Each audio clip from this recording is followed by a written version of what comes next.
இப்போ அந்த அடியாரை பற்றி சொல்கிறார் பாருங்க.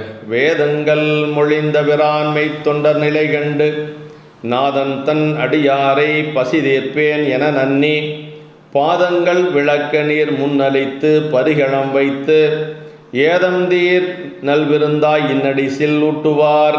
அப்படின்னா வேதங்கள் மொழிந்த பிரான், வேதங்களையெல்லாம் சொல்லிய சிவபெருமான் அவருடைய மெய்த்தொண்டர் நிலை கண்டு. இப்போ அந்த மெய்த்தொண்டர் எப்படி இருக்கிறாரு? ரொம்ப பசி துன்பத்தில் இருக்கிறார், அப்படியே வாடி போய் வர்றார். ரொம்ப வயதானவர், நடக்கக்கூட முடியல, அந்த மாதிரி ஒரு சூழல் அவர் வர்றார். மெய்த்தொண்டர் நிலை கண்டு நாதந்தன் அடியாரை பசி தீர்ப்பேன் என நன்னி. சிவபெருமானோட அடியார் வந்திருக்கிறார், அவருடைய பசியை நான் தீர்ப்பேன் என்று சொல்லி பாதங்கள் விளக்க நீர் முன்னளித்துனார். முதல்ல வந்த அடியாரை திருவடி விளக்கி பாத பூஜையெல்லாம் செய்து பரிகளம் வைத்து அப்படின்னார். பரிகளம் அப்படிங்கிறது நல்ல வாழை இலை, பெரிய தலைவாழை இலை, அந்த இலையை வைத்து ஏதந்தீர் நல்விருந்தாய் இன்னடிசில் ஊட்டுவார் அப்படின்னார். அடிசில் அப்படின்னா அதாவது குற்றம் நீக்கக்கூடிய நல்விருந்து. ஏதந்தீர் நல்விருந்துன்னா குற்றத்தை நீக்கக்கூடிய நல்விருந்து. நம்முடைய துன்பங்கள் எல்லாம் எப்போ நீங்கும்னா அந்த மாதிரி அடியார்களுக்கு உணவு படைக்கின்ற பொழுது தான் நம்ம துன்பம் நீங்குங்க.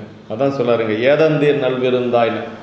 மற்ற உலகத்தார்களுக்கு போடுவதெல்லாம் விருந்து, இது நல்விருந்து. நல்விருந்துன்னு என்ன? நமக்கு வீடு பேற்றை நல்கக்கூடிய விருந்து. அதான் ஏதந்தீர் நல்விருந்தாய் இன்னடிசில் ஊட்டுவார் என்று சொல்லி. அதாவது அந்த நிலை எப்படி நிலை அப்படின்னா, வந்த நிலை மூப்பினுடைய தளர்வு, பசியினுடைய ஒரு துன்பம், இதெல்லாம் சொல்கிறார். அதனால தான் இதை என்ன சொன்னார்னா, ஏதந்தீர் நல்விருந்து, பிறவியை நீக்கி முக்திக்கு வழியாவது என்பது குறிப்பு என்று சொல்கிறாருங்க. அப்படி அவர் வந்துட்டார்.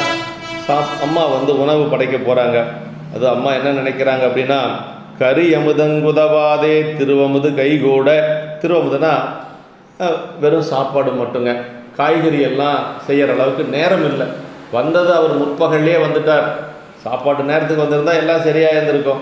முற்பகல்லே வந்துட்டார். எப்பொழுதும் அந்த காலத்தில் என்ன செய்வாங்கன்னா, முதல்ல சாப்பாடை வச்சுருவாங்களாம். சாப்பாட்டை வச்சுட்டு அப்புறம் குழம்பு காய்கறி இதெல்லாம் ரெண்டாவது தான் செய்வாங்க. சாப்பாடும் குழம்பு இருந்தால்